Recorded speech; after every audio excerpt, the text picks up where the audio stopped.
Hey everyone, I want to give you guys my initial impressions on this Sig Romeo 7. Okay, so I have it mounted on this Sig MCX. Um, so first thing I'm going to say about this Sig Romeo 7 is that it's big. I mean, this thing is like 5 inches long. Okay, so it's big.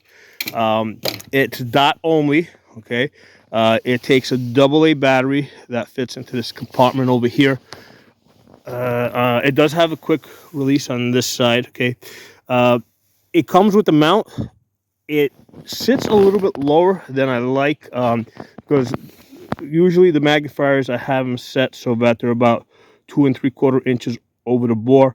I had to remove one of the spacers from here because I think this sits at about like 2.5 over the bore, which with iron sights is going to give you an absolute co-witness instead of like a lower 1/3. Okay, so my like without knowing the price of this thing, right? I had no idea. Because like I said, a friend of mine, he left the rifle with here. He left the optic, asked me to mount it for him and zero it in.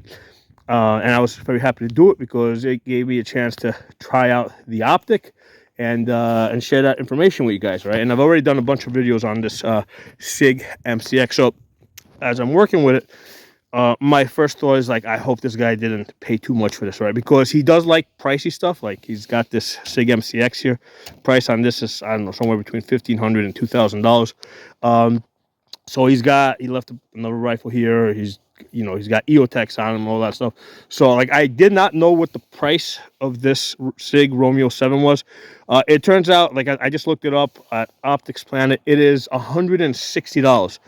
So for $160, it's like, yeah, not bad. Okay, that's a whole other story, right? As long as it's not like some $300, $400, $500 optic, that would be absurd. But at $160, you got yourself a very basic red dot here that you can, put on rifles, test them out. It's got a quick attach there, so you can take them on and off, move them around pretty easy. So, and I got a few red dots that I just use them to, and do like an initial test on rifles. So, like I said, it's red dot only. Let me give you guys a peek behind this thing. Let's get back here.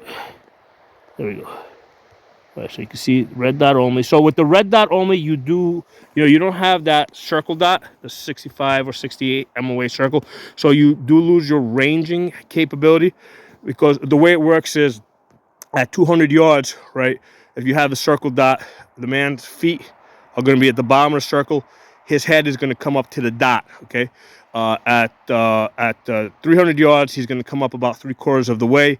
At 400 yards, he's going to come up half the way, and at 500 yards, he's going to be equal to the little hash. Okay, and then based on that, you now know where to hold your dot, right? So from 0 to 250 yards, basically you put the dot, you'll either be like 3 inches low or 3 inches high. At 300 yards, you put the dot on his face and that'll drop him into his chest. 400 yards, you put the dot on top of his head and that will drop them into his chest. It'll drop the bullets into his chest. And at 500 yards, you take the distance from belt to head, and that is your holdover. Okay, so I look for every opportunity that I get to spread that information because that's what I do on this channel. Okay, so you lose that ranging capability, but that's fine. It's only $160 for this. It's big. It does match up pretty good with this Sig MCX because the way I mount my scopes is basically like the bubble level will go in the back, right? Because you got to have a bubble level back here, especially if you're zeroing. I use the Monstrum because if you are canted, that's going to throw off your zero. And if you just look at your fingers here, right? If let's say the top is your line, top is line of sight, bottom is your bore, right? So if you just take your fingers and then you twist them like this, right, or like that, you'll see how you can be like, you can imagine you'll be off 2 inches at 100 yards, okay, and at further distances you'll be further off. So usually I put the bubble level here. If I really have no space, I will put it at the front over here, at least for the purposes of zeroing. But really the first thing I actually put is the magnifier, okay, and then I decide where the bubble level is going to go. The magnifier has to go on first because there's eye relief issues, right? So magnifier goes on first, and then the red dot goes in front of it.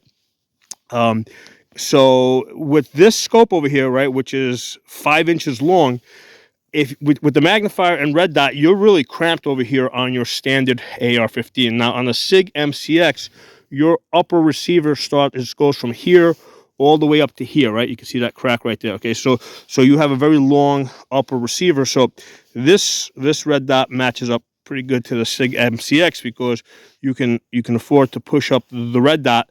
You got the space, because otherwise on the regular AR-15, this would be like really cramped.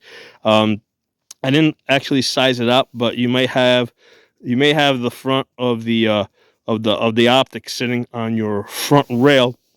And what I'll usually do with that is I'll loosen up the rail, right, and then I'll put the red dot, tighten it up. That will set the rail in its position, and then I'll tighten up the rail. Okay, so that's how I deal with that when the red dot ends up straddling onto the handguard, basically. So yeah, if you do buy this red dot for your AR-15 and you see that you're cramped for space, now you know how to deal with that. Okay, so like I said, for $160, not bad. Okay, you got yourself a Sig over here. It's got quick detach. This is where the adjustment over here is for the brightness settings. Battery compartment over here, it takes a AA battery, which is not a bad thing to have. I actually have an optic that takes a AA battery in an SHTF type situation, right? Even though I have like piles of 2032s, right, the little disc batteries, I like to have at least one or two of these optics laying around that take like just standard AA batteries, because it's a lot easier to find AA batteries than it is to find little disc 2032 batteries. Okay, so this is not a bad thing to have. So now it does have these caps, and they do come out of position pretty easy. Okay, if you're not careful, you will easily rip these. Oh, it came off. Okay, so these will easily come off.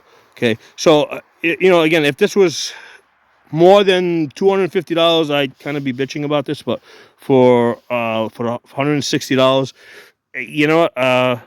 my initial impressions are good. I mean, if you need a cheap red dot, with it's got quick detach. It comes with these lens caps too. Do they come off? I didn't even try that. Hold on, let's see if these things will come off. Trying to do this one-handed. It doesn't look like they. No, they don't easily come off. Now it's cold out here. I really don't care about that. It looks like they're built into it.